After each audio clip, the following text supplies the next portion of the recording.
Tapos na yung trabaho guys.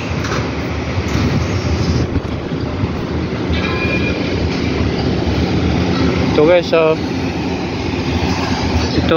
itong kableng to guys, post tension tendons to guys, post tension tendons. Ang patibay ng kanto guys, slab. Diba yan guys, may butas yan. Lalagyan ng kanyan guys, lalagyan ng yung pipe na yan, lalagyan ng pipe, plastic pipe, para pag na konkreto na to guys, ito kasama sa buhos yan, ito kasama sa buhos to. Pero itong mahaba guys, hindi yan kaya may pipe yan para pag nabuhusan na to guys, magbilang ng 3 araw, papahila na sa hydraulic machine. O pag napahila na lahat guys, itong pipe na to magmimix ng grout, yung chemical, tapos semento, saka tubig, ice. Babakalan pa nila yan guys. Tignan nyo yung bakal guys, pag post tension pan lang 10 mm, pero pag purong bakal to guys, mga 20 mm, 25 mm, ganun. Ang patibay ng slab to guys. Pag natapos na nila to guys, pag binuhusan na, magbilang ng 3 araw, pwede nang pahila sa hydraulic machine. Tapos pag papahila na namin sa machine, matapos namin 1 araw, sunod na araw pwede nang baklas yung plywood guys.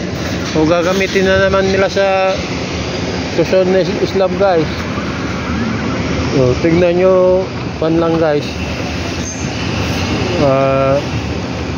tinatapos namin to nung guys, yung post tension tendons. Ito yung mga pipe na yan, 3 araw guys. Tapos 3 araw din yung mga steel fixer. Yan guys. Tapos 3 araw yung paghantay ng pangpatigas ng konkreto guys. Yan guys.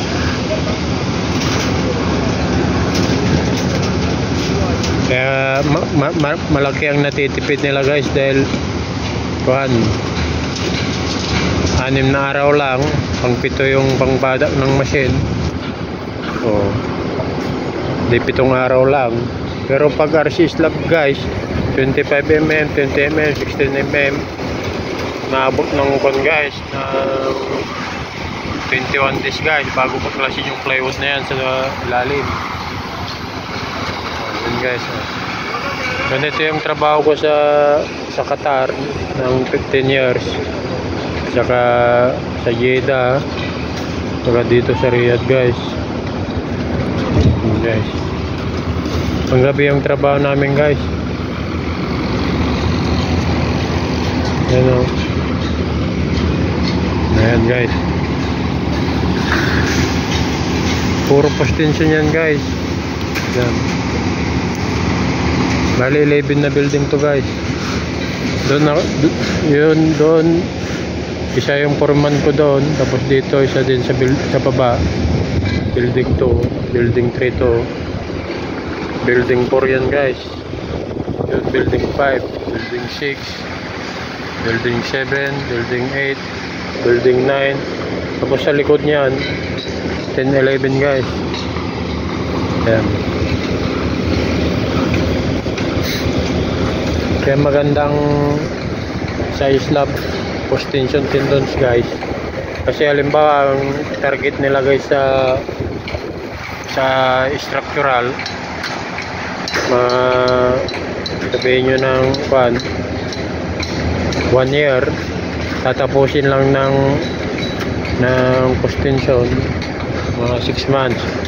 So di malaki yung natitipid nila guys.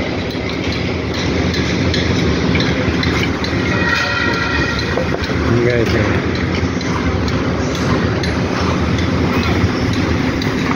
Puro postinsion to guys. 11 yung foreman ko dito. Ang trabaho ko lang dito guys, supervision. Pero pag nagpaila ng kable guys, ako yung may kasama din ako dito guys. Bali 3 kami guys. Ayan guys.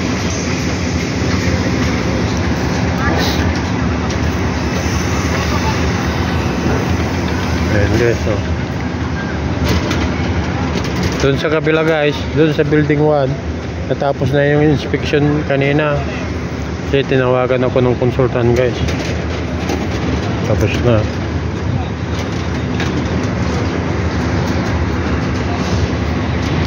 Okay guys, paki-follow naman yung YouTube channel ko guys. Good.